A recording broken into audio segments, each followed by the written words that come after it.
Columbus was established as the capital of the state of Ohio in 1812. By 1820, there was a public market in the intersection of State and High Street. That was the only public market in town until 1850, when a major public market, later called Central Market, was established just to the south and east of State House Square. Over the course of the next 75 years, there would be other satellite public markets built around different parts of the city. An East Market, a West Market, and in 1876, this North Market was established to serve the growing neighborhoods emerging up in this area that we today call the Short North. So we've been here on the footprint 141 years, since 1876. This is our third location. First location from 1876 to 1948. That burned down. The city said it would not rebuild. The merchants got together, pooled their money and bought a World War II Quonset hut, and it was open within the end of that year. So we were in that location, which is where the parking lot is now, from 1948 to 1995. Well, it was a completely different sensory experience than you have today, because they had live chickens that you could buy, this sort of thing. If you wanted a pickle, you could reach into a barrel and grab one by hand. That's something you can't do today all that much. And so life was a little more rough and ready. And basically you could even buy beer by the bucket in the original North Market.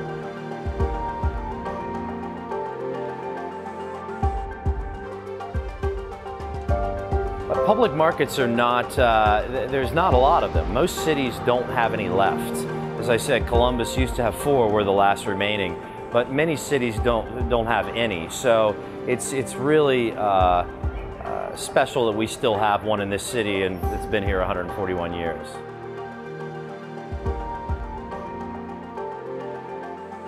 When Columbus really left the downtown area, it was pretty much a blighted area for many years. In fact, when I opened in 1990, it was a really blighted area. So the fact that it survived for that many years in this location, I think is very unique. And I tell everyone, I think it's the soul of the city.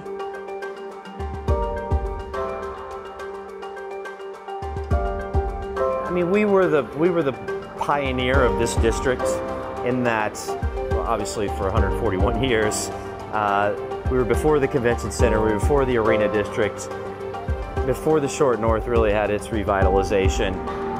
We were always sort of the anchor here. And it's always been a place, it's been a public space where people can come shop, and it's not membership based, so you can just come here and hang out on the second floor and, you know, work or read. So I mean, it's a true public space.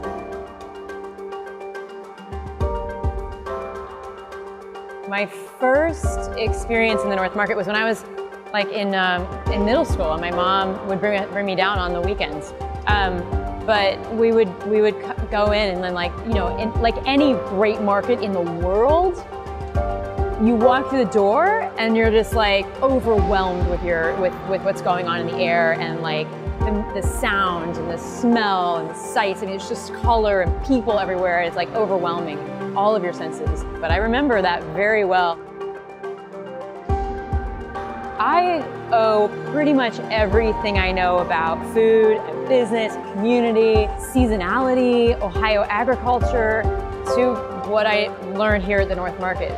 So I spent 8 years working behind the counter, making all of our ice creams and then serving customers over the counter for those 8 years. And so what I was able to do is walk around the market, learn from the merchants here who are experts in their field. Like, they know everything about cheese or wine or spices or whatever, all of these ingredients that I wanted to use in ice cream, and eventually did. And then I would sort of learn how to put them into ice cream and start to learn the chemistry of ice cream over time, then serve them over the counter and get immediate feedback from customers. And so as an entrepreneur, it could not have been a better education for me, you know, and a better foundation for my business. And even to this day, I use those years, that knowledge I gained from those years, every single day. Not every town has these. You get a real taste of Columbus, I believe, and that's part of, you know, what we try to do. It's all independent local businesses, so and of all ethnic backgrounds. So you really get a flavor for what Columbus is when you come here. It's a very special place to a lot of people.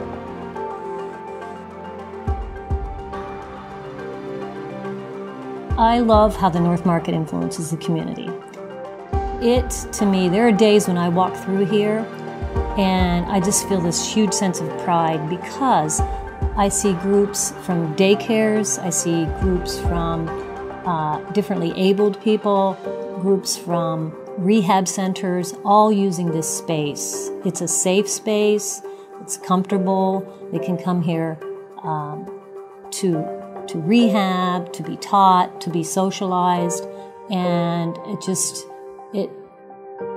there's never a day that goes by that you don't see someone experiencing the market like that and using this space as a great community space.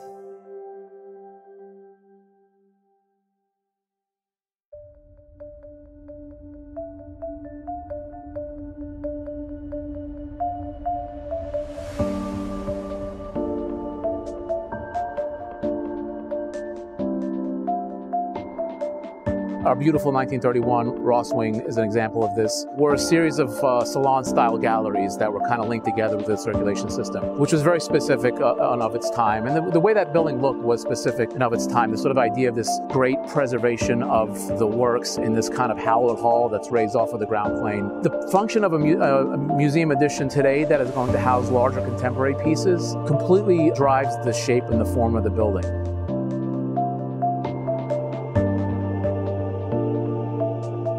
I love tradition and I feel like you can't forget about it. And then so when I'm in those galleries, it's just something so grounded and rooted and magical. This new space allows you to have possibility because it's more bright, it's more windows, it's integrating the nature with the space, and I think it speaks to you in a different way.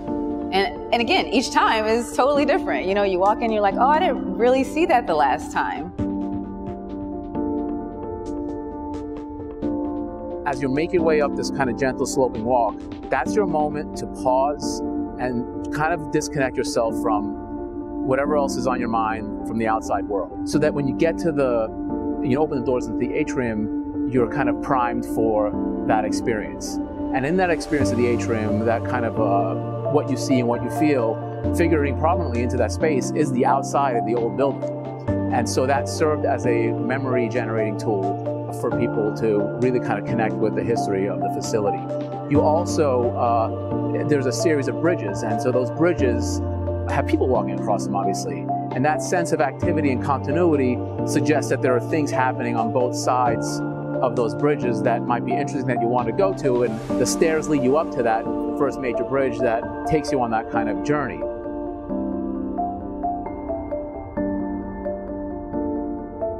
While most museums are founded on traditional European art collections, and the Columbus Museum of Art definitely has that aspect to it, they've also made a concerted effort to collect art from a diverse group of artists such as Amina Robinson, Kehinde Wiley, and Maya Lin.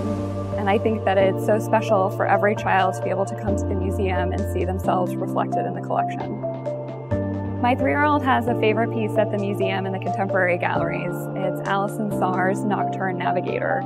And I think one of the reasons why it's her favorite is because it looks like an enormous princess. But besides that, I think she loves the tall scale and the beautiful light that's emanating from it.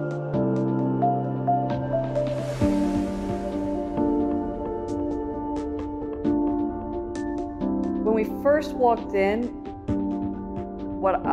for me anyway, I felt very attracted to the openness to dialogue with the street because of this window. I mean, usually museums are very covered, and I immediately felt there was this open accessibility that I wanted to make sure I didn't lose, especially coming from the fashion world.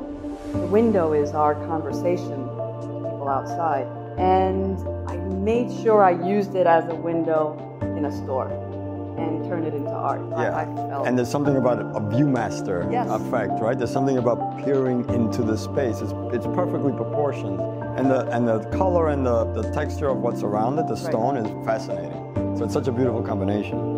Yeah, there's a marriage between the outside and the inside, very smooth. So that was very attractive. We definitely wanted to use it. As you walk out in the wing toward the end, toward Broad Street, the south face of the building, there is that large expanse of glass, and then there's a little slot that we call Nanette's Cove.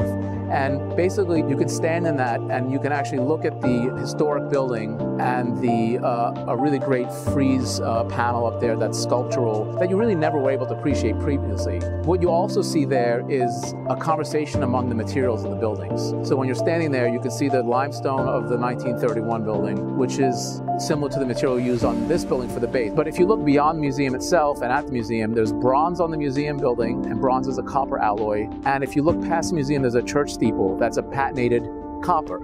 And so that's what inspired the copper on the exterior of the building.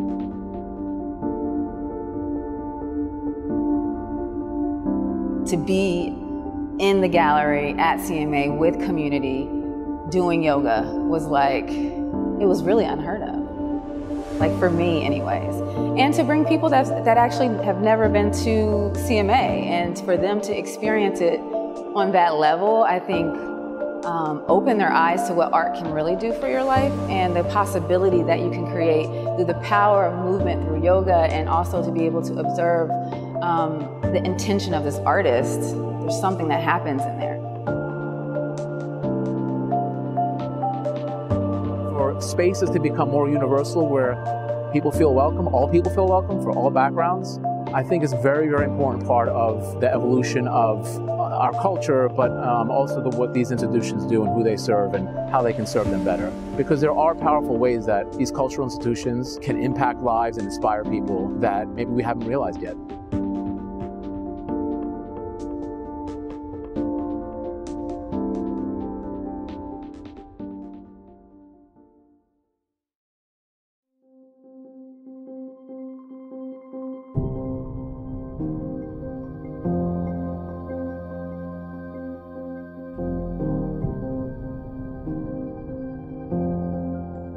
When we started to think about building a permanent home for ourselves, we said there was really no question that this would be the site that we would want to do it. Not only for its prominence, but also for the fact that the batch plant that existed here for so long had become a familiar landmark to people, and I think what we've done is we've reinvented that. I think the idea that it was a brownfield site, and now we're turning it into something that's positive for this corridor, McKinley Avenue, where most of this stuff was just contractors' storage areas and so forth when they were building the city of Columbus. And now things are happening all along here there. And I think the more that happens and takes place, this is going to become more of a special feature for most people. When we were designing the project, we wanted to make sure that we stayed true to its roots, and I think that has carried through the design of the entire project.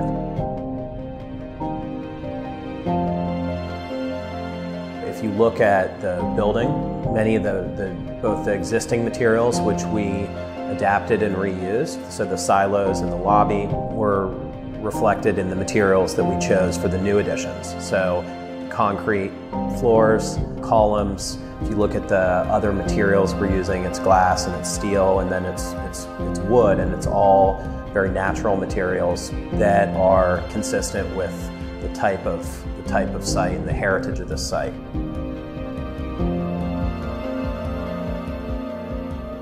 They came to the area commission and presented what they wanted to do.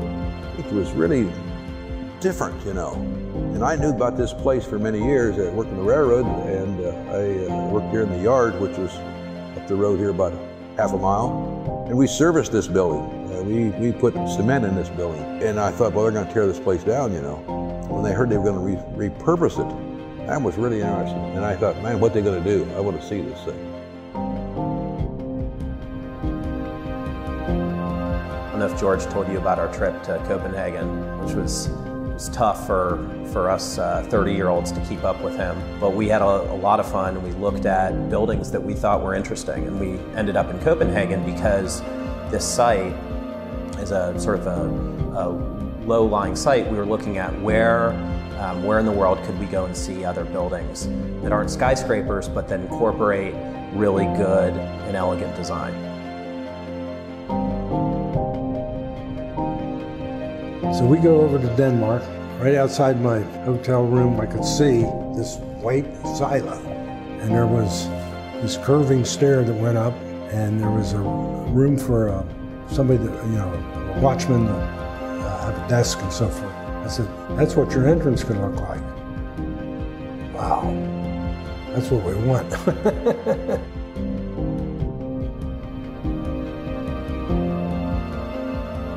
So I said, well, we'll build this thing, but what we're going to end up doing is we're going to use those silos, and then we're going to build a glass box, and then we're going to build these concrete pilings that go up 120 some feet, and then you can put your signs in there.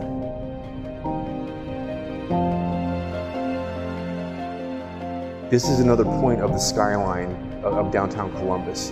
This actually gives Franklinton a presence in the skyline of downtown Columbus, which I think is just awesome. You can look at this thing from a distance and know that you're looking at Franklinton at that point when you see this tower out front. This, in my mind, is one of the most perfect marriages of the past and the present and the future that we could really kind of try to imagine. They've used an old concrete plant, they've repurposed the silos that we're actually sitting in, and then they built on this new, really contemporary styled new office space. We talk a lot about, reuse, renew, and recycle, and I think this is one of the best blends of that I can really point to in Columbus.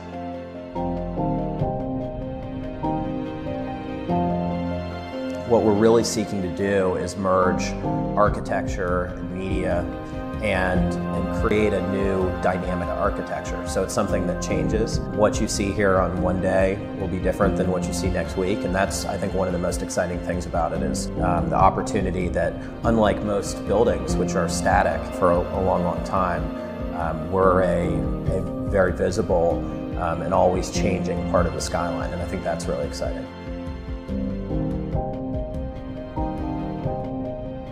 I wanted to be an architect when I was 4 years old, because my great uncle was an architect.